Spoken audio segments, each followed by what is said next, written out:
जैसा कि आप मेरी स्क्रीन पर देख पा रहे होंगे कि यहाँ पर मैंने यूजर्स नाम की टेबल ओपन की हुई है जिसमें नेम, ईमेल एंड पासवर्ड है। एक ही डेटा डला हुआ है जो कि इनक्रिप्टेड डेटा डला हुआ है। ये हम क्यों यूज करते हैं? तब हमें काफी सिक्योरेबल वेबसाइट बनानी होती है। हालांकि आपने सिक्योर तो कर रखी है, पर आप चाहते हैं कि आपके डेटाबेस में जो डेटा है वो भी आपका इनक्रिप्टेड हो, तो आप इसे यूज करते हैं। ठीक है, तो आज मैं इसी के ऊपर चर्चा करने वाला हूँ। तो चलिए मैं स्टार्ट कर देता हूँ। सबसे पहले तो मैं आपको बताऊँ, मेरा डेटाबेस यहाँ पर ऑलरेडी क्रिएट कर रखा है।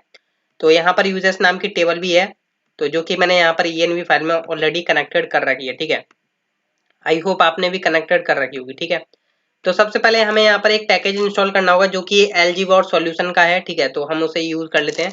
तो कंपोजर रिक्वायर एंड देन मैं यहाँ पर यूज करूंगा LGBot hyphen solution and then फिर हम यहाँ पे स्लैश लगाएंगे, फिर हम लिखेंगे लारावेल डेटाबेस इंक्रिप्शन। ठीक है, एंड देन मैंने यहाँ पर हिट करने के बाद ये क्या करेगा, इंस्टॉल कर देगा आपके पास पैकेज। जब तक ये इंस्टॉल कर रहा है तो देखिए मैं आपको बता देता हूँ, मैंने यहाँ पर दो व्यू बना रखे हैं ऑलरेडी। जो कि फर्स्ट है आपका रजिस्टर, जिसमें क्या होगा, नेम, ईमेल, पासवर्ड जाएगा, पोस्ट मेथड लगा हुआ है, CSRF टोकन लगा हुआ है।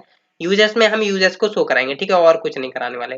तो ये आपका इंस्टॉल हो जाएगा। तो सबसे पहले हमें इसकी कॉन्फ़िगरेशन करनी होंगी, तो कॉन्फ़िगरेशन भी हम करने वाले हैं। ये हो चुका है आपका इंस्टॉल ऑलमोस्ट। ठीक है, तो मैं क्लियर स्क्रीन कर लेता हूँ, एक कंट्रोलर और बना लेता हूँ। ठीक है, PHP आर्टिजन में कॉलन कंट्रोलर, कंट्रोलर का नेम होगा यूजर कंट्रोलर, कंट्रोलर ये होगा। ठीक है, तो हम चलते हैं कॉन्फ़िग के अंदर, app.php के अंदर। यहाँ पर हमें प्रोवाइडर्स में उस क्लास को बताना होगा। ठीक है, तो ध्यान से उस क्लास का नेम टाइप कीजिएगा। लाइक यहाँ पर हमने स्लैश लगाना है, फिर आप यहाँ पे लिखेंगे ई सॉल्यूशन। ठीक है, ई सॉल्यूशन मतलब LGBot solution and then slash DB encryption.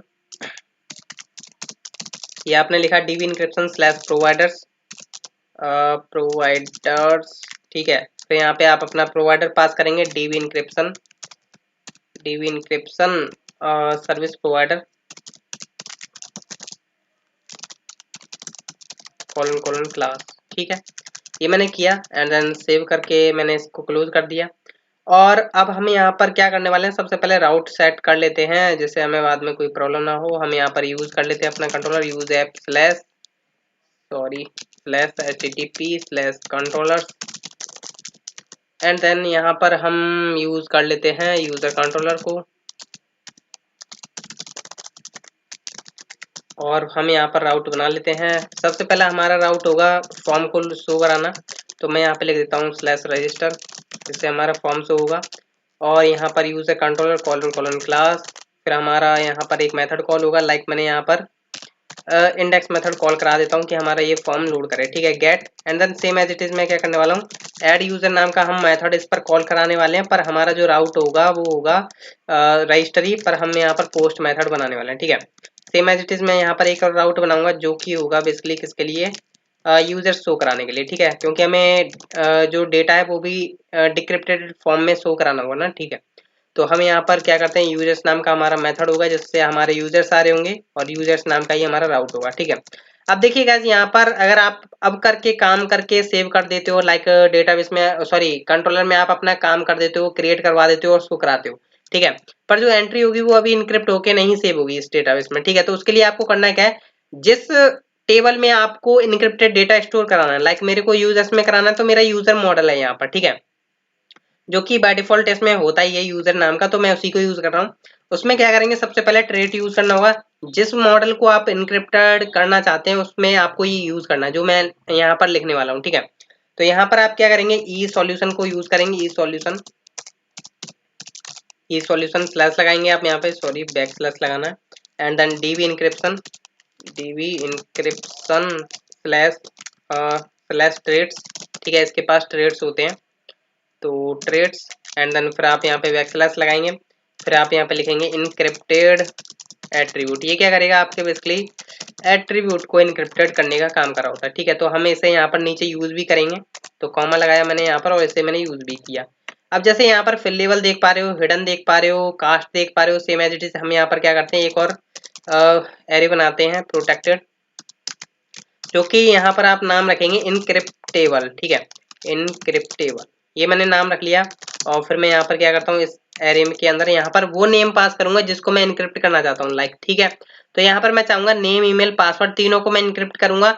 हालांकि ये सही भी नहीं है कि आप पासवर्ड को भी इनक्रिप्ट कर रहे हो, पासवर्ड को तो आपको हैश में रखना चाहिए, ठीक है। आप चाहते हो इनक्रिप्ट करना तो आप कर सकते हो, ठीक है, तो कोई दिक्कत वाली बात नहीं है। पर मेरा सजेशन ये है कि आप क्या करें, नेम ईमेल को करें इनक्रिप्ट और पासवर्ड को करें हैश में स्टोर, ठीक है। तो मैं यहाँ पर तीनों को ही इनक्रिप्ट करके दिखा रहा हूँ फिलहाल में, कोई दिक्कत वाली बात नहीं होनी चाहिए आपको, क्योंकि मैं यहाँ पर आपको बस सेव करके और आउटपुट करके दिखाने वाला हूँ, ठीक है। तो ये मैंने यहाँ पर नेम ईमेल पासवर्ड यहाँ पर दे दिया, जो मेरे कॉलम नेम्स होंगे जो कि मेरे डेटाबेस की टेबल में होंगे, ठीक है। यहाँ पर इसको हम कर देते हैं क्लोज। अब हमारा कंट्रोलर का काम रह जाता है, तो यूजर कंट्रोलर में चलते हैं। यहाँ पर यूजर मॉडल को यूज कर लेते हैं, यूज ऐप स्लैश मॉडल्स के अंदर है आपका यूजर। फिर आपको यहाँ पर क्या करना है, मेथड बनाना है पब्लिक फंक्शन। पहला जो आपका होगा काम इंडेक्स के लिए होगा, तो हमें रजिस्टर फॉर्म लोड कराना है, तो वो हम यहाँ से लोड करा देंगे। रिटर्न व्यू, हालांकि आप एक रिसोर्स नाम का भी बना सकते हैं, ठीक है। यहाँ पर हम क्या करेंगे, रजिस्टर को लोड करा देंगे, ठीक है। सेम एज इट इज मैंने इसको कॉपी किया और मैं नीचे पेस्ट कर देता हूँ। यहाँ पर क्या है, बेसिकली ऐड यूजर के लिए बनाना है, क्योंकि रिक्वेस्ट आएगी। तो हम यहाँ से ऐड यूजर कर लेते हैं और रिक्वेस्ट नाम के एज एन पैरामीटर यहाँ पर हम पास कर देते हैं $request। फिर मैं यहाँ पे क्या करूँगा, इस रिक्वेस्ट के जितने भी इनपुट्स आए हैं उनको मैं निकाल लेता हूँ ऑल करके, और इनको मैं रख लेता हूँ एक वेरिएबल में, लाइक $input। आप देखिए यहाँ पर चेक वगैरह लगा सकते हैं, रिक्वायर्ड वगैरह मैं नहीं लगा रहा हूँ, आपकी जैसी इच्छा वो आप लगा सकते हैं, ठीक है। अब मैं यहाँ पर क्या करूँगा, यूजर मॉडल का यूज करूँगा, user colon colon create, and then मैं यहाँ पर क्या करूँगा, इस इनपुट को मैं पास कर दूंगा, जो हमने इनपुट वेरिएबल बनाया है इसको हम पास कर देंगे। जो हमारा एरे में डेटा आ रहा है, एरे डेटा ही होता है, ठीक है। तो फिर हम यहाँ पर क्या करने वाले हैं, ये आपने कर दिया, इनपुट सारे डाल दिए। फिर हम यहाँ से क्या करेंगे, रिटर्न रीडायरेक्ट बैक कर देते हैं, बैक कर देते हैं यहाँ पर, ठीक है। फिर हमें यहाँ पर क्या करना है, सॉरी, हमें यूजर शो भी कराना है, ठीक है। तो हम यहाँ पर एक और मेथड बना लेते हैं जिसमें हमें यूजर सारे लोड कराने होंगे। Public function users, and then मैं यहाँ पर क्या करूँगा, यूजर कॉलन कॉलन ऑल, सारे यूजर्स निकाले। तो यूजर्स नाम के हमने वेरिएबल में रख लिए हैं, ठीक है, कोई दिक्कत वाली बात नहीं होती यहाँ तक। रिटर्न करा देते हैं हम यहाँ से रिटर्न व्यू। हम यहाँ से किसको कराएंगे, यूजर्स नाम के व्यू को रिटर्न कराएंगे जो कि मैंने बना रखा है, और मैं यहाँ से कॉम्पैक्ट करके यहाँ से डेटा भेज देता हूँ $users, ठीक है। इतना काम कर दिया। मैं एक बार यार राउट को, सॉरी, मैं प्रोजेक्ट को ही ऑप्टिमाइज कर लेता हूँ, PHP आर्टिजन ऑप्टिमाइज, ठीक है। और सर्व भी हमें करना होगा, PHP आर्टिजन सर्व। चलिए, तो यहाँ पर सबसे पहले है रजिस्टर आया कि नहीं चेक कर लेते हैं, आ गया, ठीक है।